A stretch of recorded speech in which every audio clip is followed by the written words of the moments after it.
ibenta na nila yung tools na yan, kaya minomonitor na natin kung maaaring ginagamit pa rin dito sa ating gagawa ko ng sa ating bansa. So, ano yung masasabi mo sa mga nakikinig at nanonood sa atin? phone review Sana kung naman, saan no, saan ako hindi siya mangyayari dito sa Pilipinas. Parang Pero sabi mo, konting since nangyari na sa keme-keme, Pilipinas, hindi malayong mangyari yan dito. So, ano yung dapat nilang gawin? Paano Ito sila sa aking mag-iingat kwarto, laban din sa mga ganyan na AI na parang Guys, system din yung Ito ginagawa. rin ako sa Ito yung original na budol-budol. like, share, and huwag niyo kakalimutan So, paano nilang matutukoy if it's fake or Huwag not? niyo Ano yung dapat kakalimutan. nilang gawin? huwag niyo kakalimutan pindutin ang Interview ko bell sa para media, update kayo sa sa akin ay gumamit tayo ng mga tinatawag na challenge. Meron kayong secret code. Meron kayong po. babalik. At hindi rin ito, tandaan ninyo, hindi rin ito karamihan sa ginagamit natin mga nung unang panahon. Naalala nyo, ganun din naman sa budol. Kung nausap yun natin, pinipuntan. Kung nausap po ang natin, may ganyan kami sa pamilya. Na kapag may tumawa, meron kami tinatawag na confirmation. Hindi code eh, passphrase na confirmation. Para alam namin na either in danger ka na,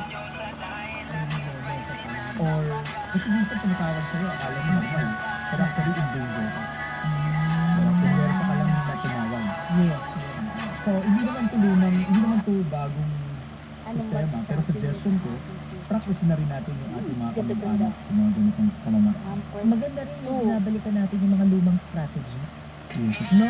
Para sa bagong paraan ng panluloko, para wag tayong maloko. Para wag tayo mga Oo, tama. Pero dito kasi of course we all know na may mga government agencies na kumbaga naging victim ng mga hacking. Diba? Paano yung mga information na kunwari yung mga nag-leak from PSA, from PhilHealth, ito ba, paano ba to? Posible ba itong magamit na pang-scam dun sa using AI? Normally, yung mga nakuha sa inyo sa marami ng hack, hindi sa gobyerno. Yes, yes. Sa mga private na company. Microsoft yan, ha? So, yung mga nakukuha ito, ang tawag dito is passive data.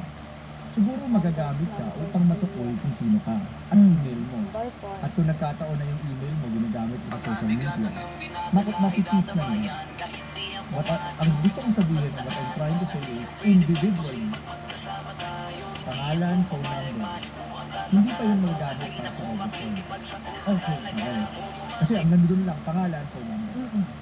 Pero kung phone number mo, ginamit mo rin sa Facebook mo, sorry, Facebook, yun ang example ko. Pero siya yung medyo prevalent sa Pilipinas. Yes. At yung Facebook profile mo ay public. Ayun na. Pwede. So, ang una po yung gagawin. Ngayon, hindi naman po kayo natakot. Kasi tandaan natin, pag-iingat. Tandaan natin kung AI sa pangkalahatan, mas marami pa rin yung itinignan. Oo naman. So, para sa mga nakikinig, pasok po kayo sa app nyo. Hanggang 10 lang tayo, guys. Punta po kayo sa privacy settings. Yun po ang una natin. Huwag po kayo magpo-post sa public settings. Huwag kayo magpo-post sa public. Okay, diba? Yung mga recordings ninyo, huwag na. Para hindi rin magamit. Masyado malabo. Ngayon, kung hindi maiiwasan, tulad mo, mga insurance na tumawag sa akin. Sabi niya, meron po kayong insurance kung ganito kumpanya. Sabi ko, okay. Pwede po bang gusto ko po mag-verify May ng part two, information guys. ninyo kasi baka nagbago na information ninyo. Sige, go